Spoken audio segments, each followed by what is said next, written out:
ಭಗವತೆ ವಾಸುದೇವಾಯ. ನಿನ್ನ ಪುತ್ರನ ವೀರಗತಿಗಾಗಿ ಶೋಕ ಪಡಬೇಡ ಮಾತೆ. ನಮೋ ಭಗವತೆ. ಇದು ನಿನಗೆ ವಿಷ್ಣು ನೀಡಿರುವಂಥ ಬಹಿರಂಗವಾದ ಪಂಥಾಹ್ವಾನ. ನೀನು ನಿನ್ನ ಪುತ್ರನನ್ನು ಕೊಲ್ಲಲು ನೋಡುತ್ತಿರುವೆ,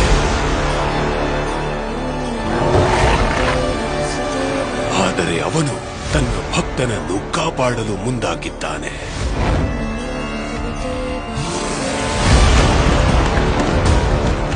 ಈಗ ಈ ವಿಷಯ ಒಬ್ಬ ತಂದೆ ಹಾಗೂ ಪುತ್ರನ ನಡುವಿನ ಅನುಬಂಧಕ್ಕೆ ಮಾತ್ರ ಸೀಮಿತವಾಗಿಲ್ಲ. ವಿಷಯ ವರ್ಚಸ್ಸಿನದ್ದು. ಪ್ರಹ್ಲಾದ ಎರಡು ಮಹಾರಥಿಗಳ ನಡುವೆ ಸಿಲುಕಿರುವ ಒಂದು ಕೈಗೊಂಬೆಯಷ್ಟೇ, ಮತ್ತಿನ್ನೇನೂ ಅಲ್ಲ. ಇನ್ನು ಪ್ರತಿ ಕ್ಷಣವೂ ನನ್ನದೇ ಗುಣಗಾನ. ಹಿರಣ್ಯ ಕಶ್ಯಪನೇ ಭಗವಂತ. ಹೇಳಿ, ನಿನ್ನ ವಿಷ್ಣು ಸರ್ವವ್ಯಾಪಿ ಎಂದೇ ಅಲ್ಲವೇ? ಹಾಗಾದರೆ ಅವನು ಈ ಕಂಬದಲ್ಲಿ ಇರಬೇಕು ತಾನೆ?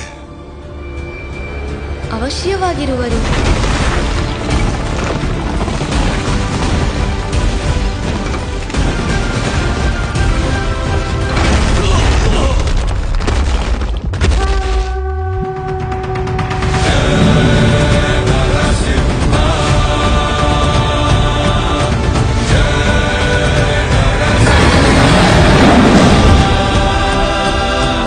ಭಗವತೆ ವಾಸುದೇವಾಯ.